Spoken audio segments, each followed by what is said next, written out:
Disco what? I've got moves from the 70s and pants from the 80s, and yes, they still fit. Join me as I use some retro disco balls to create this adorable disco ball snowman. We'll start with this thrifted platter, some snow blanket, and of course some retro disco balls for our snowman. There we go.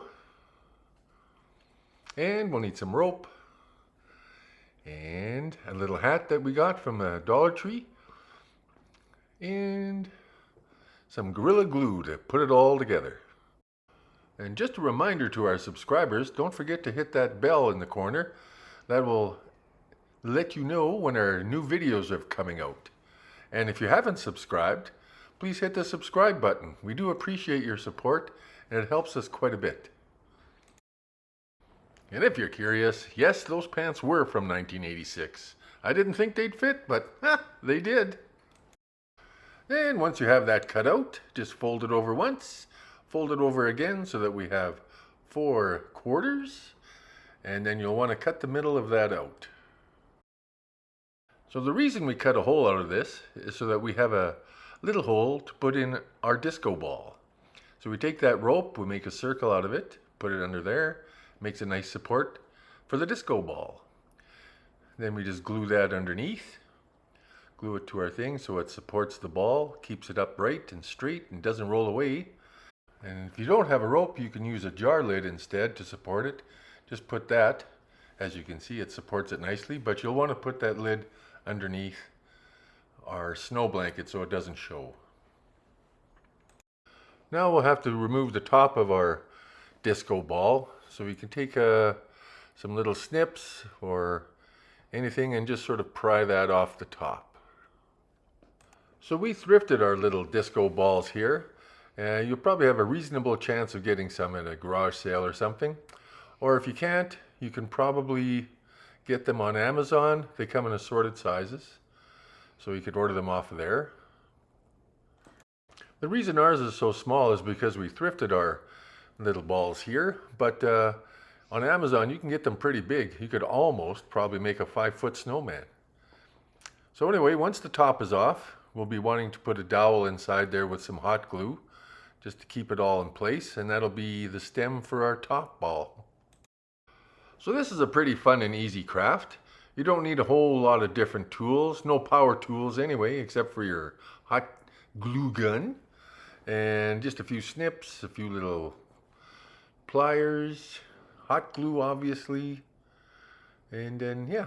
So here, once you have that other one in place, put some hot glue in the other hole and you can put the head onto the body.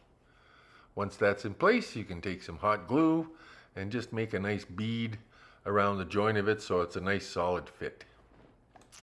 And once your hot glue's in there, I took some string and wrapped that around there to give a bigger contact point and a little better support around the neck area.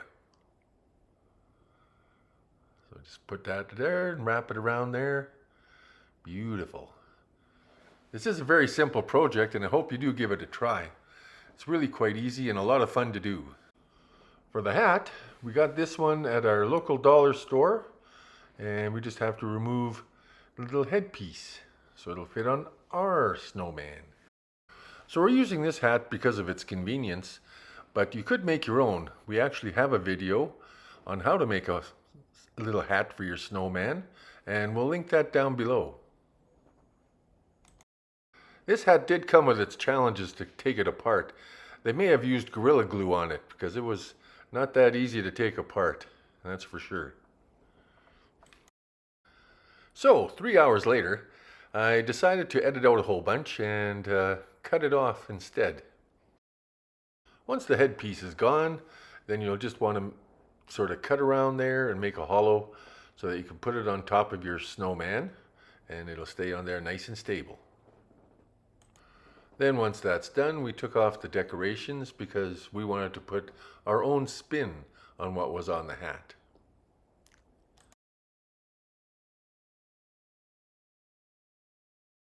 So we tried taking off that green ribbon, but it would not come off without tearing the hat, so we just left it on and decided to cover it up with some ribbon of our own. So this is not your run-of-the-mill snowman. We decided to use the disco balls to give it a nice, elegant, and glam sort of look. And that's also why we're changing out the decorations on the hat. You could have probably just left them on there like that if you do get a hat, and that'll probably be fine. But we did want to upgrade this to a little higher and more elegant look overall. When we did take off the old decorations, there was a fair bit of glue left over. So we decided to put some snowflake ornaments on top to cover that up.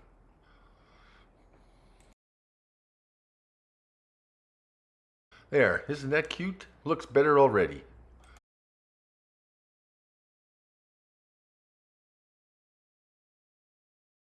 Now that the hat's done, we have to attach it to the head, and we'll be using some Gorilla Glue for that because that'll keep that hat on there forever, more or less.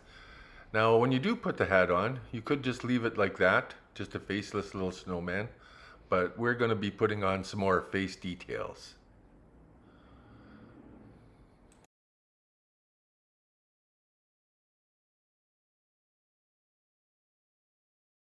To make the face, we decided to go with some rhinestones.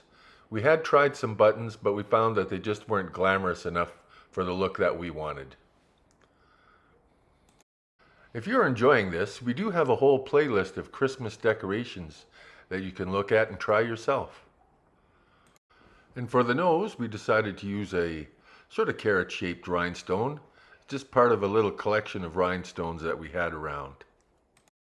Then for the mouth, we used some smaller rhinestones that we had around, just to keep the scale proper.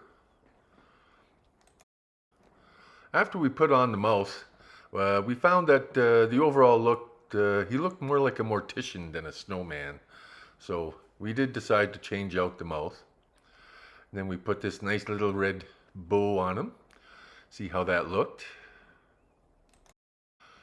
And after I put that on, I found that it really wasn't working for us either, so we decided to change that and the mouth as well. Then for the snowman's arms, we decided to use some frosted branches that we had in our collection, and we put those on.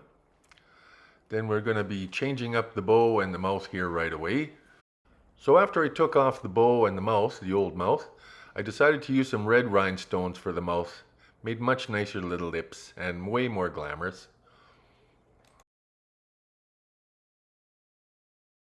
So we decided to use some green ribbon to make a scarf instead of the bow tie. So you'll just cross them over there and glue them together, and then you can snip the ends so it looks a little more like scarf tassels. Then to help his face look a little more cheery, I used some clear rhinestones for the eyes.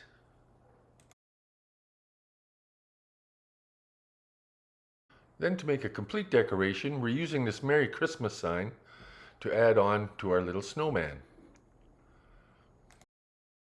And you can get that at your local Dollar Tree.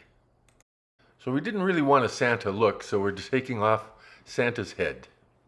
So we'll just take a straight edge and a good sharp knife like that and carefully score it until you go through the whole thing. It is pretty easy to score this because it's sort of a hard pressed paper. But yeah, take your time, be careful, don't want to cut your fingers. And you'll want to do both sides because you want a nice clean cut. So when you've done a few on the back, do a few more scores and cuts on the top, or on the other side rather, and continue that until Santa's gone. Then we'll be taking these little gloves off of here. Definitely try to score around the edge of the mitt so that when you do peel it off, you don't take off a lot of extra tape, or rather paint like I did here, unfortunately. But here we go, cut around the edge, makes a nice clean cut so that when you do peel the glove off, the paint won't come off with it. There, much better. And then keeping with the snowman theme, we're going to be using some snowflakes from Dollar Tree. Use larger ones, and these will help to cover up the damage that we've done. Small ones didn't quite work, so we used the big ones instead. The big snowflakes covered most of the damage, but we decided to use some of the littler, denser ones to put on top to help hide that damage a little better, and put a couple more onto the sign just to add some visual interest. And once your sign is complete, you can use this for any decoration. You don't have to do anything with it. You could use it as a door hanger or just place it on the wall. It's just nice as a standalone kind of piece, but I did decide to use it with the snowman. This is probably more of an indoor decoration, but we decided to put it outdoors. We put a little shepherd's hook in behind him, hung the sign there, and placed him in a little wreath. Looks really nice outdoors. It would be great if you had a covered porch, but we don't. So we had to put him outside in the snow. But because of the Gorilla Glue and stuff, it should hold up. But like I say, it's probably more of an indoor decoration. Maybe something you want to put on your island, or maybe a centerpiece for your table. Anyway, sure glamorous and cute anyway, isn't he? So this is my latest disco move, moving from disco balls to disco ball snowman. And isn't he just the cutest thing? Thank you for watching. I really do hope you try to make this. It's quite easy. And we'll see you next time.